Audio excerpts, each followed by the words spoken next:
सभी को नमस्कार। विश्व के कतिपय देशों में यात्राएं करने का अवसर मिला। यद्यपि कला का अध्येता मैं नहीं हूँ, चित्रकला या मूर्तिकला मेरा विषय नहीं है। तथापि साहित्य का, नाट्यशास्त्र का विद्यार्थी होने के नाते जिन जिन देशों में गया, वहाँ के संग्रहालयों का भी अवलोकन किया। 1986 के आसपास पूर्वी बर्लिन में रहना हुआ। पूर्वी जर्मनी जब अलग देश था, वहाँ पर परगामोन म्यूजियम में जाना होता रहा।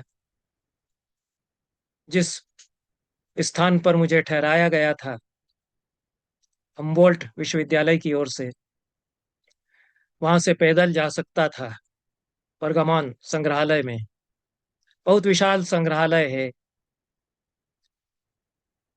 कुछ कुछ घंटे, कतिपय दिन रोज देखने पर पूरा अवलोकन, कदाचित पूरा नहीं कह सकते, अंशतः अवलोकन हो सका।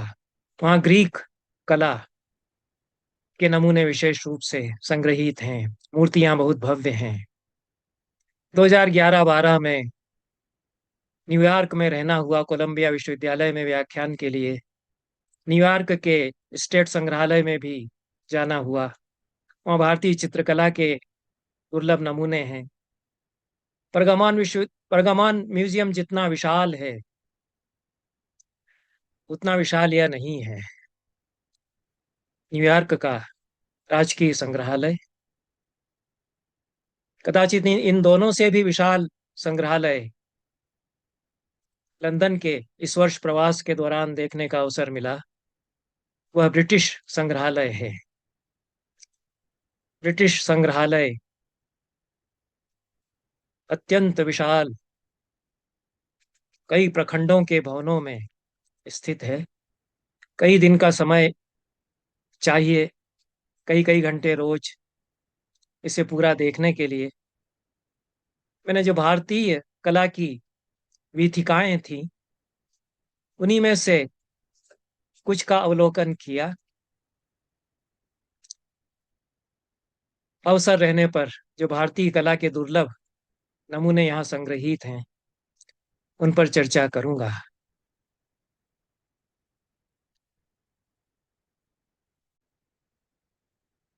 यह जो भवन आप देख रहे हैं, ब्रिटिश संग्रहालय के विशाल भवनों के संकुल का एक कोना यह है। और इससे विशालता का कुछ अनुमान किया जा सकता है कि इस प्रकार के कई प्रखंड इस संग्रहालय में हैं।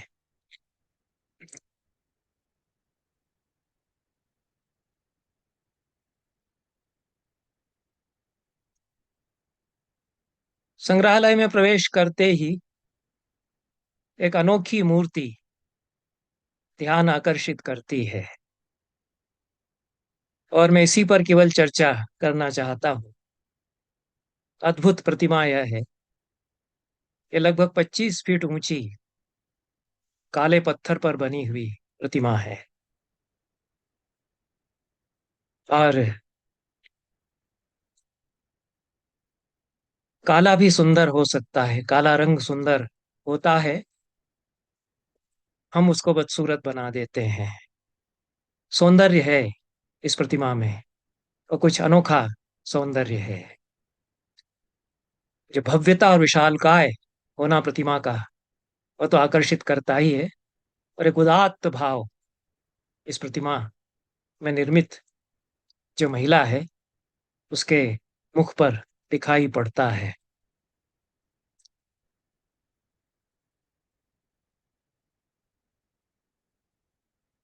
अनुमान लगाना कठिन है कि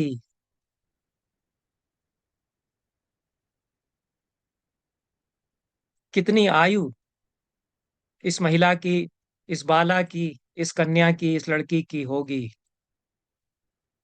शिल्पकार ने इस तरह से उसे बनाया है।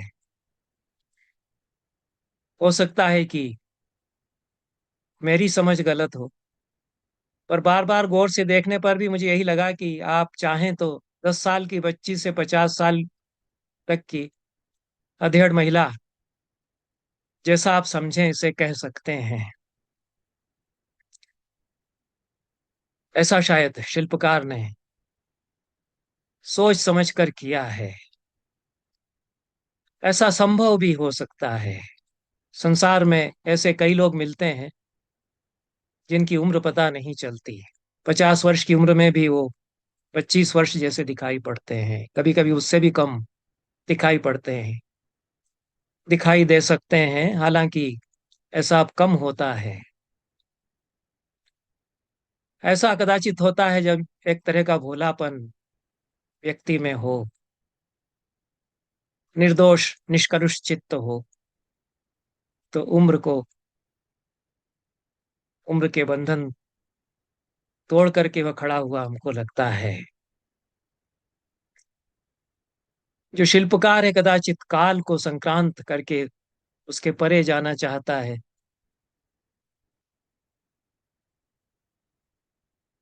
किसकी प्रतिमा है यह नहीं कह सकते हैं। यही इसकी खूबी मुझे लगी। भीतर जाने पर तो बहुत ब्यौरे मिलेंगे ही, किस समय की, किसकी प्रतिमा, किस देवता की, कहाँ से लाई गई, किस शताब्दी की। बहुत करीने से सारी प्रतिमाओं में ये विवरण है।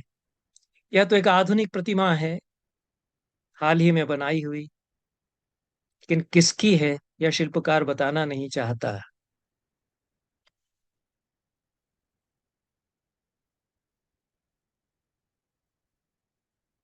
ऊंचाई का थोड़ा अंदाजा आप लगा सकते हैं।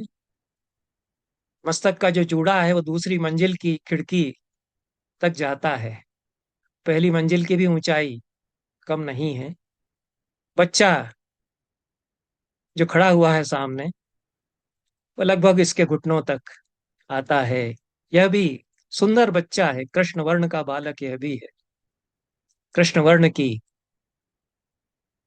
सुंदरी के सम्मुख खड़ा हुआ है, मुग्धा बाला के सम्मुख खड़ा हुआ है, कह सकते हैं।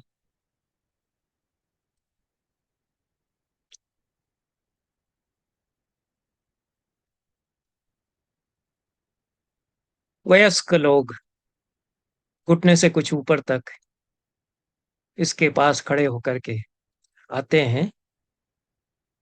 इतनी ऊंचाई इस प्रतिमा को दी गई है। एक अनाम अज्ञात व्यक्ति, जो कि एक लड़की हो सकती है, स्त्री हो सकती है, इतनी ऊंचाई पर जा सकती है। या तो यह कहना चाहता है शिल्पकार इसके द्वारा।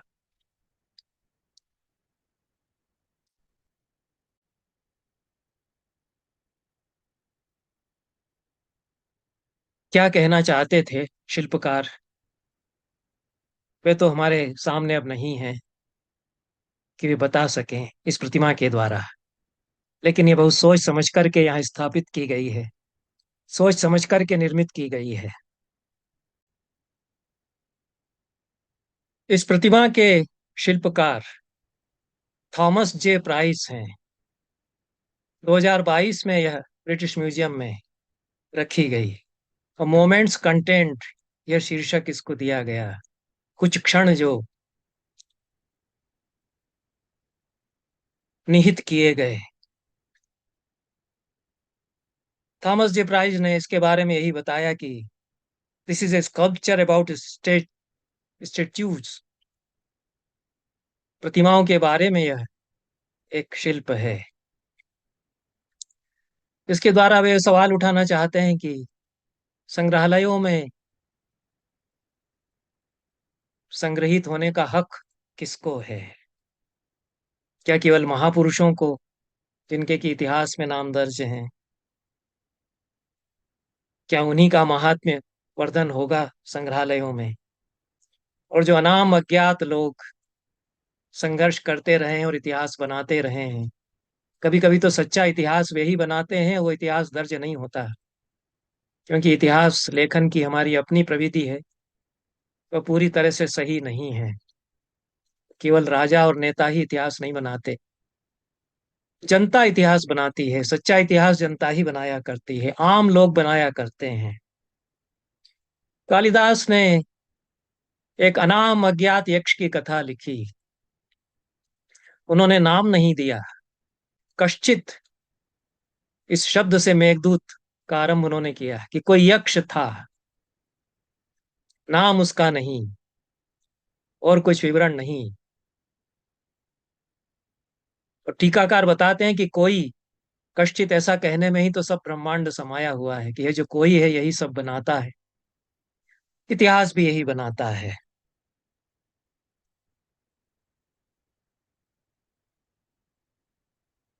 खेल की पोशाक पहनाई है थॉमस जे प्राइस ने इस लड़की को या महिला को, जैसे कि दौड़ने चली जाएगी, बैडमिंटन खेलने चली जाएगी, कुछ क्रीड़ा के लिए निकल पड़ेगी, कुछ ऐसा लगता है। कैजुअल कपड़े पहनाए गए हैं, औपचारिक पोशाक बिल्कुल भी नहीं है। यह दूसरी इसकी खूबी है।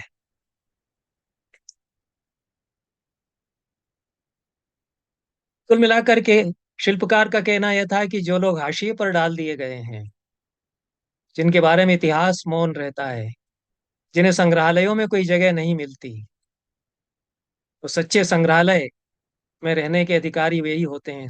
इतिहास में पाने की जगह सच्चे अधिकारी वे ही होते हैं।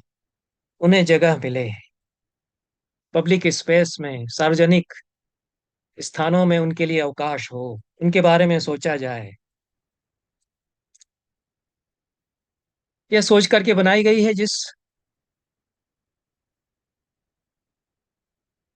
सामंजस्य के भाव से यह लड़की खड़ी हुई है। पोइज जिसको कहते हैं, एक तरह का प्रशांत होने का भाव भी है, निरुत्तेजित भाव, बिना किसी परवाह के खड़ी हुई, बहुत हल्की सी मुस्कान के साथ खड़ी हुई। यह हमें सोचने के लिए कुछ प्रेरित करती है। आज के समाज में, आज की स्थितियों से संग्रहालय को जोड़ने के लिए विचार किया जाए, इस बात का आह्वान यह करती है। बहुत बहुत धन्यवाद।